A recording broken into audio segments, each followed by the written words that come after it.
Welcome back to Miss Jen Reads a Lot with Curious George Goes Camping. This is George. He was a good little monkey and always very curious.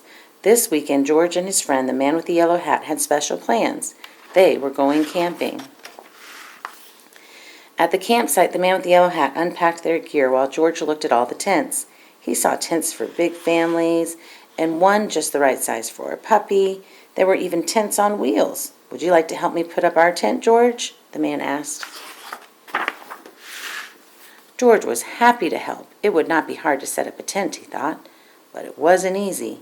"George, why don't you fill out our bucket with water at the pump?" his friend suggested. "We'll need it by our campfire later when we roast marshmallows." Marshmallows. George loved marshmallows. He couldn't wait to try them roasted. "Now don't wander off and get into trouble," the man warned. But George did not hear him. He was already gone. At the pump, George worked the handle up and down. Soon his bucket was full. On the way back down the trail, he saw a family packing up. George watched a girl pour her bucket of water on a campfire. The fire sizzled out. George thought that looked like fun. He poured his bucket of water on the next campfire. "Hey!" yelled a camper. "We weren't finished with that yet." The camper began to chase George, but George didn't mean to cause trouble. Now he only wanted to hide. He ran into the forest as fast as he could, but the camper's footsteps followed close behind. George ran faster and faster. The footsteps came closer and closer until suddenly they were passing George. Why, it was not the camper chasing George now. It was a deer. What fun to run with a deer. Forgetting all about the camper and the marshmallows, George ran after the deer. But a little monkey cannot run as fast as deer in the woods. Before long, George was lost and all alone. He felt tired and stopped to rest. At first he was worried. He was very far from camp, but there were lots of other animals to keep him company. He saw a lizard sunning on a rock and a squirrel chatting in a tree. Then he saw the tail of a black and white kitty peeking out from under a bush. He was curious. Would the kitty like to play? George gently pulled the kitty out. But it was not a kitty. It was a skunk, and it was scared. The skunk lifted its tail and sprayed. Woo! The spray smelled awful. The animals tried to get away. George wanted to get away too, but he could not. The smell was all over him. How would he ever get rid of this awful smell, he wondered. Too bad he could not take a bath in the woods.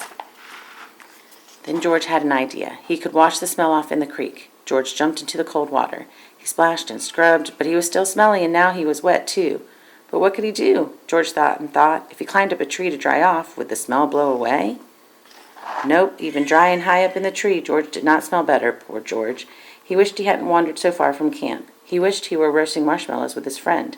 Suddenly George heard footsteps heading toward him. Someone was coming. It was the forest animals, but they ran right by him. They had seen something scary, and George saw it too. It was a fire. George had gotten into trouble for putting out one fire, but this fire wasn't in the campground. This was an emergency. Quickly, George climbed down the tree and grabbed his bucket. He scooped it full of water in the creek. Then, being careful not to spill, he climbed back up and swung from branch to branch through the trees. When George got close enough to the fire, he reached down and poured the water on the flames. Out went the fire with a big hiss. Just then, George's friend rushed out of the forest with a ranger. "George," he called, "I was afraid you would be here." "It's a good thing you were here, George," the ranger said. "We saw smoke from the campground, but you put the fire out just in time." George was glad to help, and the man with the yellow hat was glad to see that George was safe. But he had a funny look on his face. "George," he asked, "what is that smell?" Back at the campsite, George's friend helped him get rid of the awful smell. After a strange bath in tomato juice, George smelled fine. Then the man with the yellow hat invited the ranger to cook dinner with them over their own small campfire. "Fires can be nice if you're careful," said the ranger.